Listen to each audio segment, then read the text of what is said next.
प्रश्न किती खर्च झाला याच्यापेक्षा आमची मानसिकता काय ते स्पष्ट होते। म्हणजे आम्ही जर सरकारमध्ये आहो तर ही साधी बुद्धी असली पाहिजे आणि ही नैतिकतेचा त्याच्या भावनेचा विषय असतं का एका इकडे सरकार दिव्यांगाचे पैसे 6 महिन्यापासून देत नाही आहे। एमआरजेसमध्ये काम करणाऱ्या मजुराचे पैसे 24 तासाच्या आत दिले पाहिजे असा कायदा असताना 8 महिने झाले पैसे दिले नाही, कारण पैसे नाही असं म्हणतं। आमच्या विधवा भगिनीचे पैसे नाही कारण शाळेचा प्रवेश होऊ शकला नाही। आणि मग कर्जमाफी म्हणताना तुम्ही तिजोरी दाखवता, पण 4000चं ताट आमदाराच्या समोर मांडताना तुम्हाला हा सगळा बजेटचा आकडा दिसत नाही का?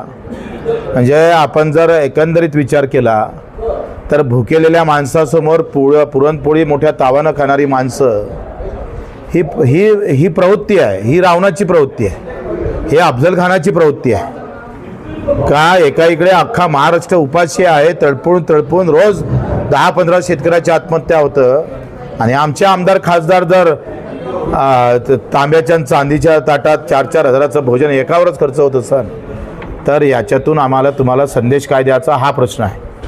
पण ही तुम्हाला धाडस आलं कसं? एवढी हिंमत आली कशी? ईव्हीएम मशीनमुळे आली का? 5-6 3-4 दिवसात धर्माचे झेंडे दाखवले किंवा जातीचं आवाहन केलं तर मतं भेटतेच भाव, अशी मूर्ख मतदार आहे म्हणून तुम्हाला अशी काही हिंमत आली का? तुम्हाला याचं भय राहिलं नाही का मतदाराचं? का उद्या आमचा मतदार मत मारणार का नाही मारणार?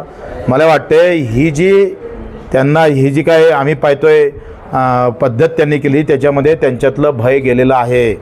आणि ते भय असं गेलेलं आहे का आम्ही 5 वर्ष काही केलं, नंगा नाच केला तरी वेळेवर जात आणि धर्म सांगून मतं भेटते आणि त्याच्यातून निघाले जी काही या भीती आहे ते त्यांच्यातली निघालेली आहे, त्याचे ते परिणाम आम्ही भोगताय। म्हणून मतदारांनो हुशार व्हा।